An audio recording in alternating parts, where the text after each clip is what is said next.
It's time to get vulnerable, everybody. The big fella wasn't here yesterday. I'd taken a day off. I had a mental health day. There, I said it. I had a mental health day, and it was great for the team here at Positive Radio. My bosses all said, yeah, go for it, man. Do what you do. Do what you need to do to be okay. I wasn't okay. Friday, I was the least okay.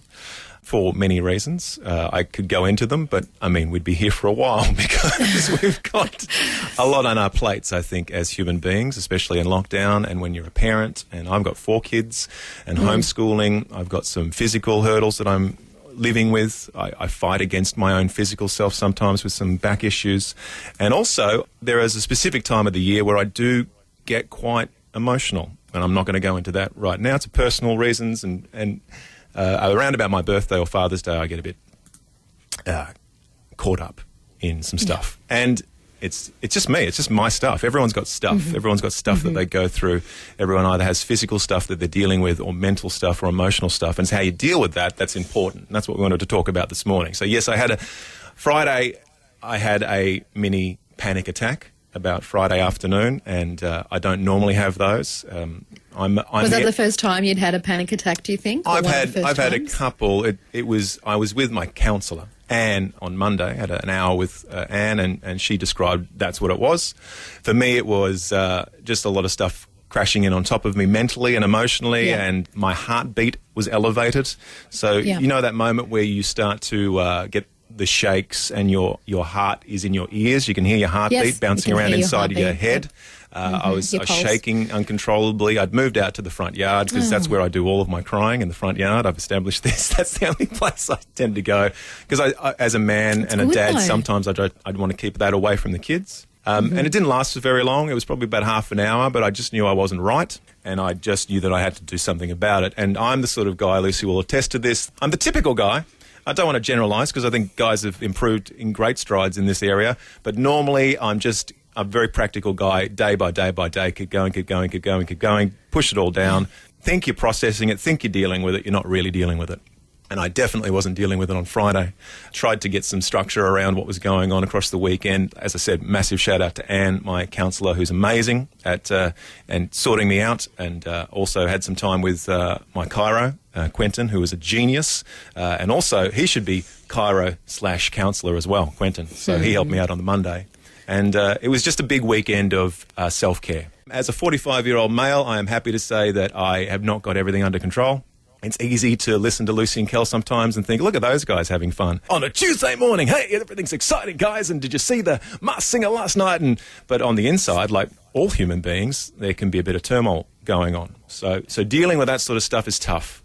And if you don't deal with it, things start to wear you down, things start to grind you down. And all of a sudden, happy-go-lucky Kel, the normal Kel you hear on the radio isn't exactly what's going on underneath. So I just want to let everyone know it's okay to not be okay and still be a fully functioning adult. Sometimes you have to be. Sometimes you still get through a lot of the normal stuff with not being okay. But there are moments like Friday where I had to stop and I had to say, I am no use to myself, I am no use to my kids, and I am no use to anyone at work until I get on top of some of the stuff that's going on inside of me. I will say that Lucy and Aizen, in particular here at the station, have been a huge help letting me do what I had to do across the weekend. Can I just say bravo for speaking about this, because you could have come back and just been like, had a day off, guys.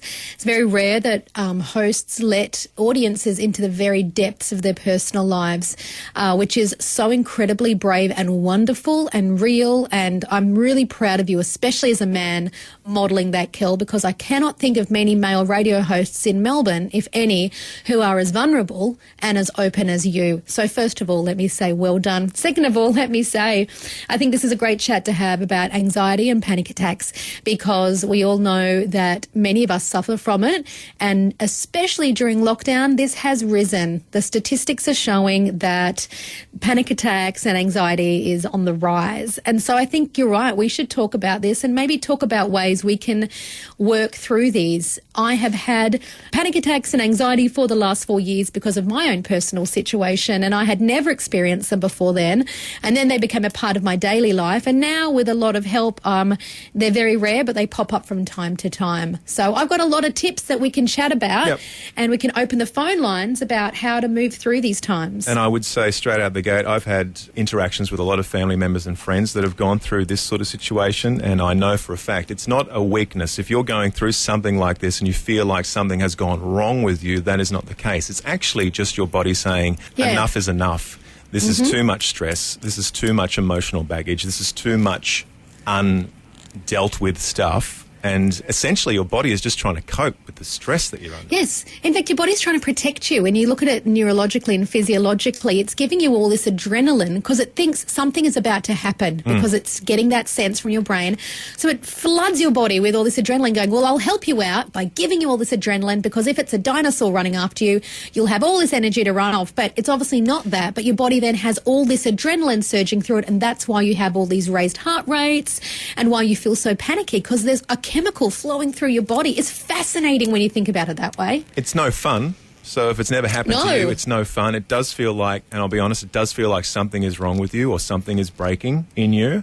And essentially maybe something is on a very deep level, but hopefully in a good way, because once it's happened and you've got yourself back to a safe place, you can move forward and try and work out what caused it, what's going on, and try and get some help. Natalie and Murrelbart, welcome to the show. What would you like to add? Hi, guys. Just wanted to say thank you, Cal. You're so brave and absolutely amazing for talking about this on air, and so thank you so much. Thank you, Natalie. I appreciate that. I'm really happy to talk about it. I think it's good to talk about. It's not easy to talk about for a lot of people, but I would much prefer to be involved in a breakfast show on the radio that talks about this sort of stuff every now and then, because people that might feel like they're going through this sort of stuff alone realise that many of us are dealing with stuff where we're not quite right all of the time. What about you, Natalie? Yeah, I'm currently on 2 weeks leave for mental health as well, and I'm grateful that I've got bosses like yourself that can accept it and say, yep, go for it. You're very supportive, so that's great.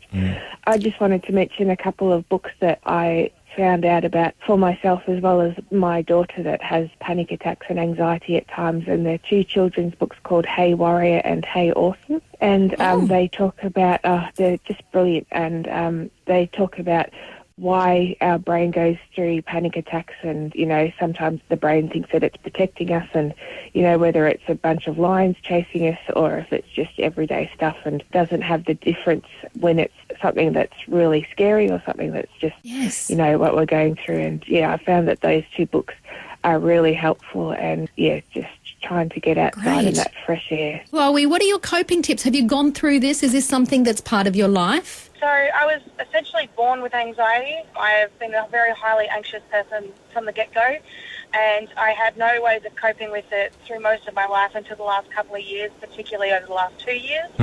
And I've learnt if it's a really, really intense one, I try to just deep breathe my way through it, through the worst of it. But if it's at a point where I can still, you know, kind of still work as a little bit of a human, I put myself in front of something creative that's going to distract my brain. So I'll paint, or I'll knit, or I'll exercise.